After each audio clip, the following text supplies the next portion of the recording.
Hello everyone, it's Valerie from Stampin' with Valerie, and today I am part of a blog hop and with the Creative Stampers tutorial group, and I am going to be making a little 3D project using the Back on Your Feet stamp set. And I think I'm going to just get started. We're going to use this little giraffe, and I'm going to use this sentiment that says hope things get better soon. And now what I'm going to be making with the giraffe and this stamp are a little tag, but I'm also going to be doing a little origami box to show you. We're going to be getting a little small care package, like super small care package, just with some little cough drops and some vitamin C drops for a friend of mine who has been sick, and I just want to give her a little pick-me-up, and I thought that would be the perfect thing to use. So I also wanted to use the brand new Essential Tag Punch. This is in the new August to December mini catalog, and I've been dying to use it, so we're going to use it today. I'm going to start with some Whisper White. We're going to stamp our giraffe on that with some Memento. We're going to be coloring him in with some Stampin' Blends. If you're not familiar with Stampin' Blends, they are alcohol markers. And so you need your Memento ink to dry really well before you can stamp with it, or before you can color it, sorry. I think I'm gonna stamp my Hope Things Get Better Soon on a little piece of crumb cake cardstock, and then we're gonna cut that out in a minute. But while those are drying, we will go ahead and do our little origami box. Now let's hope I remember exactly how to do this, because I'm going to do this by memory. Now this isn't going to have a little top on it because I want to use some of our printed gusseted cellophane bags with it. So this is a piece of the Forever Greenery Designer Series paper. So what you're going to do, this is a 6x6 piece, and if you go back and rewatch this video, you're just going to have to pause for each step. I'm going to try to find a template for this online and post that. Hopefully I will have a template by the time I post my blog post, right? Or I'm going to have to create one. So fold it in half both ways and give it a good crease. You definitely need your bone folder for this. So now you got 4 squares on here. We're not going to do any cutting. The next thing you're going to do is fold each of these pieces in. So if you want to pause here, this is a perfect part to pause. Just fold them in and then fold them back out. So basically you're just coming right to that very center where our first lines were. Whoops. And because I didn't hold that quite down, I went off just a little bit. There we go.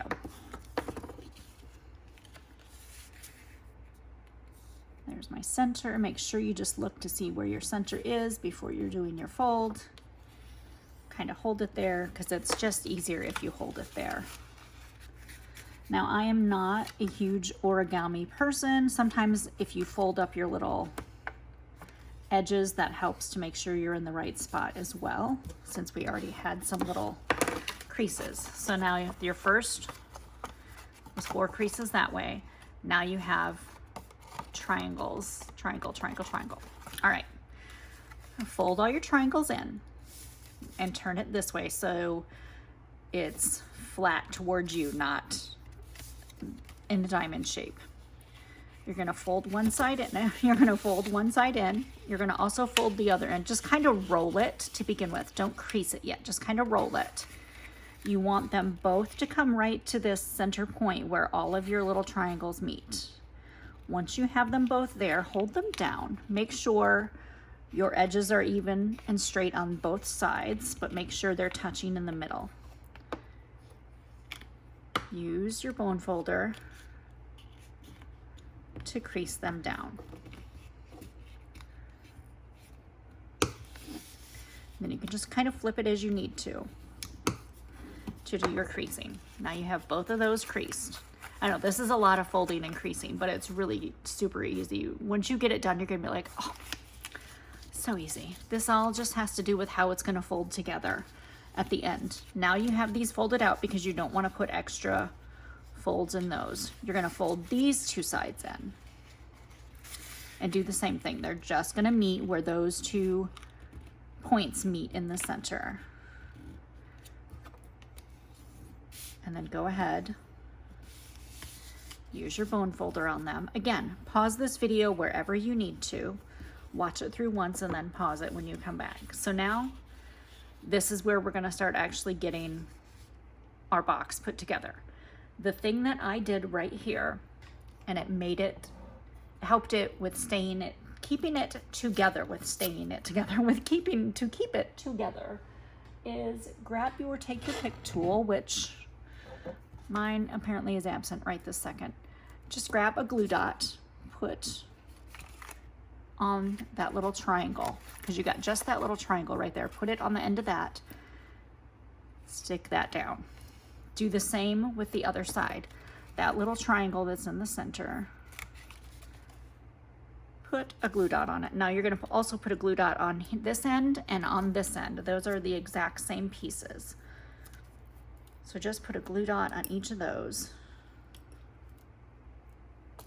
And if you don't have your take your pick tool handy, use the end of your scissors. So now that you have this, these pieces right here should fold in, because this is going to be the center of your box right here. Those pieces should fold right in because you've already got those creases there. This piece folds down, comes in. That triangle sticks right down right there. That's why where the glue dot comes in handy. It holds that piece down for you. Same here. You're gonna fold this in. These two pieces should bend right in. Go ahead and fold that all in. Get your little piece exactly the way you want it. Perfect. Look at that cute little origami box you just made. Now you can do this with any size square. I did it earlier with, well, here's another 6-inch square that I used. Then I did it with an 8-inch square, made it a little bit bigger. And when I was practicing to begin with, I used some of last year's designer series paper, and I used a 12-inch square. Now look at how big that is. You could make super cute little Christmas treat boxes with that, or whatever you want. So I'm gonna set those aside. I wanted to get this little box folded while we were waiting on our giraffe. Now, what I'm gonna do with our giraffe is I'm not gonna color the whole giraffe. I only want the top little part of him, because I'm gonna have this little sentiment that's gonna go over that. So what I'm gonna do is I'm going to color in all of his little spots using the soft suede dark. I'm going to do his little horns, the inside of his little ears, and then the rest we're just going to use crumb cake, and then we're going to come back with that soft suede dark just to go over all of his little his mane and everything here, and I'll show you that in just a second because I'm almost done coloring him in. Go ahead and use the writing tip, and I just went over the top of each of those little hairs on his mane, and they go all the way around because they go around this hole where his neck is knotted. They go all the way around here, so you got to kind of look and see where they are and just color them all in. Perfect. And then we're gonna fussy cut him out. We're just gonna cut his little body off, and we're just gonna cut around him here. So just go around all those little hairs. Doesn't have to be perfect. This is not a contest. This is being creative and having fun. So don't feel like you're competing with the way I fussy cut or the way someone else fussy cuts. But remember, move your paper, not your scissors. That's one of the best things you can do, is move your paper, especially if it's curvy areas. If it's straight, you move your scissors a little bit more, obviously. But when it's curvy, like I'm not even holding this. I'm just got my finger putting pressure on the end and turning the paper, and I'm going right around what I want to go around. Because you don't want to put too much pressure and hold it too tight, because then you don't move your paper enough. And then you end up with those jagged cut lines. And if this is new to you, practice, just practice. Get a magazine, cut out things that are in the magazine, just practice. All right, now around his little horns here, I just want to cut that little piece of whisper white that's in the center. Get that out. And then I'm actually going to cut around this sentiment too. Now see, because I'm on a straight line, I'm just going to move my scissors. Same here. I'm just going to move my scissors, not my paper, because I'm just cutting straight lines. And I think I'm even going to do that at the top here. I'm just going to go straight across, because I don't need it to be all curvy on this one, because we're just going to be sticking it onto our tag, and I kind of like it like that anyway for this project. All right, so we've got our little box. We have our words, which I'm going to put some mini dimensionals on the back of that.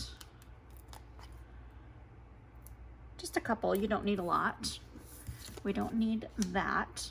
We're going to punch out a tag. Now, I kind of want to use some of the same paper that I used on my card, just the opposite. I used this print and this print for a card that I made, which is in a tutorial that you can get if you're one of my customers. If you place an order this month, you'll get that tutorial. That is from the Creative Stampers tutorial group. So go ahead and grab a piece of designer series paper, whatever designer series paper you want to use. If you're using this same, if you want to make it exactly the same, obviously use this print from the Forever Greenery. Now I want my little giraffe on here. And I do think I am going to put him, I don't know if I want him to the side or in the center. Let's figure out how we want to do him, because he's going to be underneath this, our little hope things get better soon. I was thinking earlier, and I forgot, I have a little bucket that I keep extra pieces that if I've die cut something out and I have extras. We have some leaves from that Forever Greenery that we can add into our tag as well. So maybe we should put some leaves behind our little giraffe. And those can kind of go directly onto the tag. And then our little giraffe could be popped up. Let's see what other we have. Some, I don't think I want that one. That's shaded spruce. And these are more of a shaded spruce. I actually kind of like these two. So let's use those two. So whenever you die cut something out, if you have extra pieces, just keep a little bin of stuff, so you have it when you want to create something. Don't throw them away, because you might need them, like I just did for this project. All right, we're gonna put a couple of mini dimensionals on the back of our giraffe. And then I want our leaves just stuck down to the tag. We'll kind of have them coming off to the right and the left on the tag, if I can get this little piece picked up. Now these are from the Forever, oh, I want to say Forever Fern Dies, but it might be called Forever Greenery Dies, I'm not sure. But they go with the Forever Greenery suite. Let's put our little giraffe on there. His poor little face, he's so sad. He's not feeling good. He's all tied in knots. Then we'll add our sentiment on there.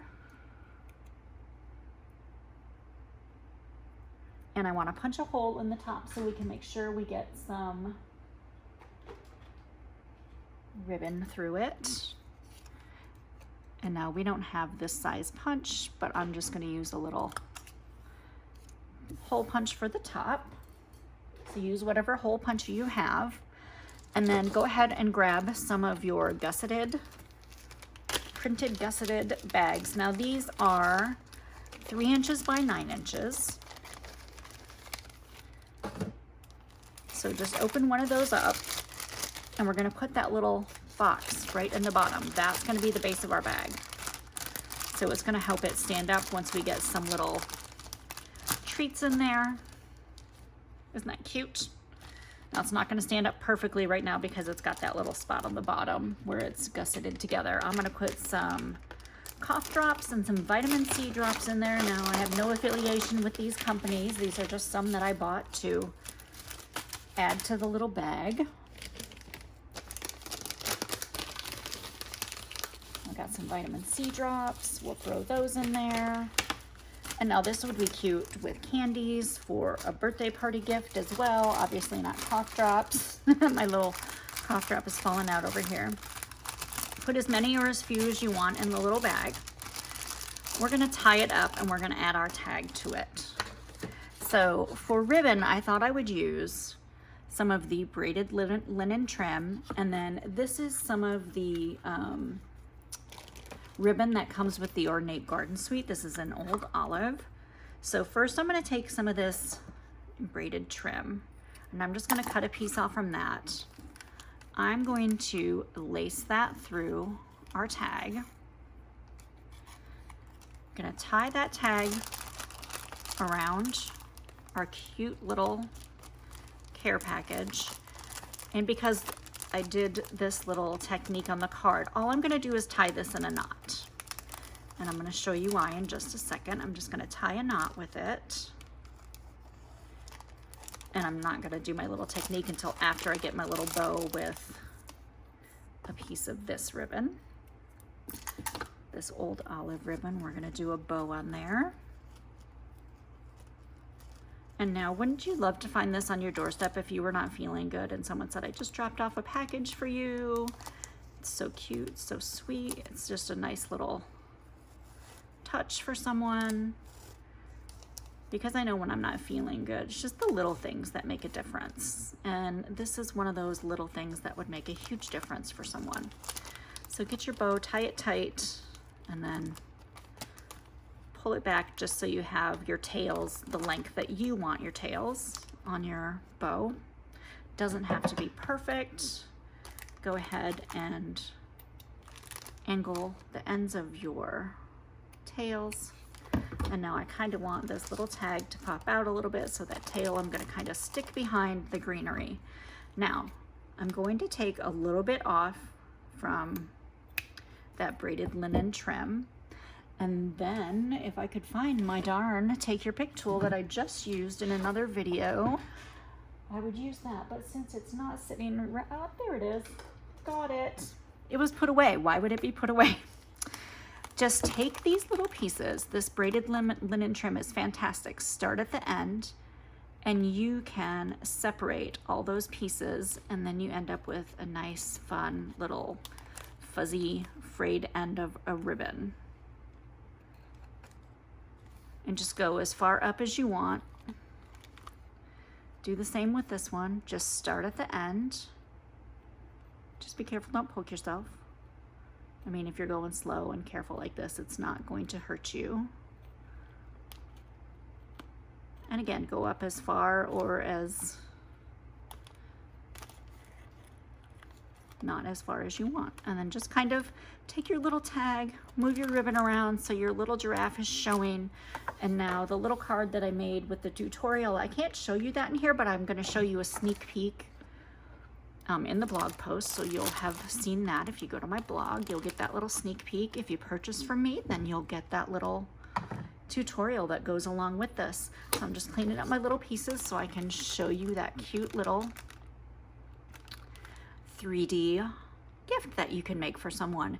So I hope you enjoyed this video. I hope you join me next month again when I do another blog hop for this. Read some of my other posts. I have some great cards and fun things in there for you to see. Thank you. I appreciate you choosing me as a demonstrator. I hope you have a great day. Bye.